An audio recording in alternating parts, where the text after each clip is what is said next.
Politics arises the moment a person realizes they can do little alone, begins to see their neighbor as an opportunity and not as a threat, and appreciates how much more they could do by making partnerships with others. Very quickly they discover that to work in partnership with others, while it increases their power, reduces their freedom and sometimes their sense of integrity, because it requires compromise with people whose interests turn out not to be identical with their own. Politics becomes the forging of long-term alliances with those of largely similar interests and short-term coalitions with those of largely differing interests. Those who succeed are not the most gifted or skilled or even wealthy, but those who perceive and broker the broadest and most durable alliances, who succeed in awakening and mobilizing the interests of others that converge with their own, and who yet remain true to their soul and recognizable to their friends.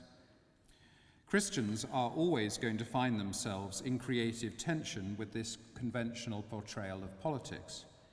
Christians believe God has given us everything we need to be God's companions, and so they understand politics not as the distribution of scarce resources, but as the joyful employment of superabundant gifts.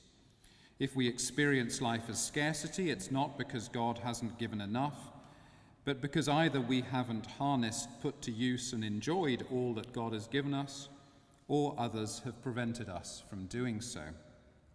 This makes a Christian view of public life not the constant pleading of the needy and disregarded, but the perpetual discovery of the potential and promise latent and waiting to be released in self, others, and the whole creation. Christians also focus their vision on the Christ who emptied himself, taking the form of a slave. Thus, they don't assume human flourishing requires the accumulation of more and more goods and safeguards, but the constant regard for the well-being of the other. And when they vote, they don't begin with their own interests, but use their power in solidarity with the vulnerable. And Christians model their politics on the Christ who knew the limits of politics, who could not finally make an alliance with the quislings of the Romans or with those who pursued violent revolt, and went to the cross because he proclaimed a kingdom beyond the imagination of the rulers, the crowds, and even his own disciples. But because of the incarnation, because Christ shared our human existence in community, Christians get involved in the making of alliances and coalitions and the awakening and mobilizing, just like anyone else who wants those they love and the world beyond to flourish.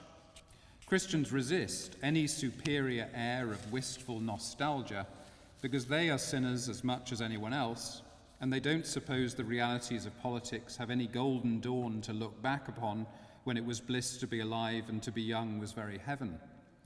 Christians are under no illusion that if they were in charge, all would be merry and bright, because even if all sinister motives and selfish intent were removed overnight, politics would still involve choosing between incommensurable goods, navigating unanticipated consequences, and improvising on unpredictable events.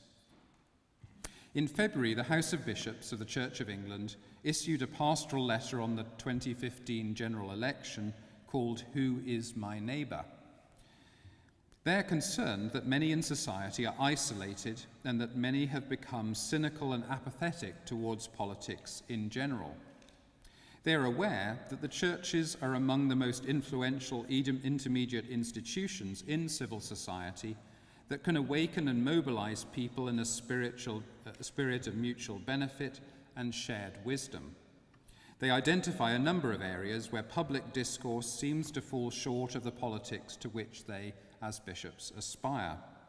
To restore a true politics, they seek to reverse the accumulation of power in too few hands, to disperse decision-making to include those most affected by decisions, and to affirm distinctive and local communities. They seek to reassert the language of the common good that regards people as more than self-interested consumers and recognizes the vulnerable and weak as persons of sacred worth. And they seek a more mature estimation of Britain's place in the world and its corresponding possibilities and obligations. Behind the bishop's letter, it seems to me, lie two convictions that might encourage a spirit of humility toward the events of the next 3 weeks. The first is that the great events and transformations of our era are largely beyond the politicians' control. The dynamics of climate change, the ferment of religion and war and terrorism and social tension that leads to great waves of migration, the 2008 crash and its ramifications, the effects of globalization, these are bucking broncos that politicians try to ride and direct, but continue to surprise and outwit us all. They're not things a prudent and imaginative budget or autumn statement can simply deal with. The second is that the things the bishops are mostly concerned about aren't centred on Westminster politics. They're about the wider social fabric, about local initiative and character, about enriching the fruitfulness of communities and valuing the stranger and the weak. Politicians can foster a culture where such things can thrive, but what Westminster can't do is create such things when they've been eroded, or flourish when the political soil such things provide doesn't exist. Of course, we're all invested in the well-being of the economy and jobs and growth and inflation, and of course we're all concerned about the process of government and the rule of law and good legislation. But the bishops are pointing us to see that if we don't replenish our institutions and put energy and initiative into the associations and collaborations that make up civil society, government will have no soil to grow in, and regardless of economic recovery, we shall be living impoverished lives. So yes, let's work towards a decent wage for all, but let's all ensure we each do something each week which benefits others that we don't expect to be paid for.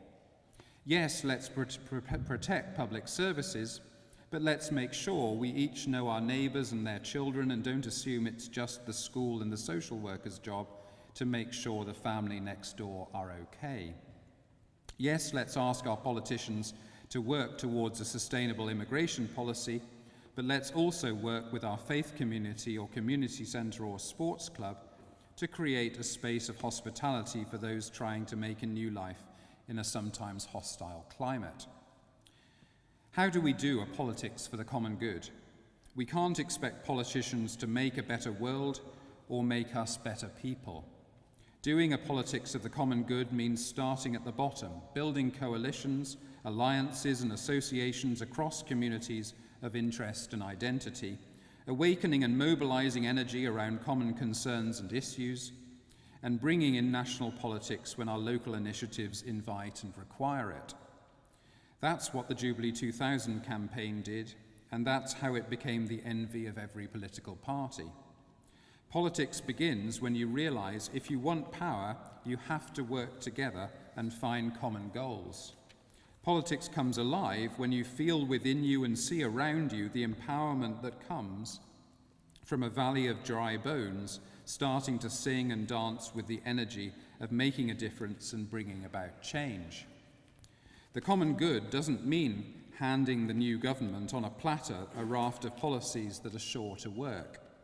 It means a nation in which every single person knows the joy of turning powerlessness to empowerment, and where every citizen discovers the energy that comes from bringing about a good greater than just their own.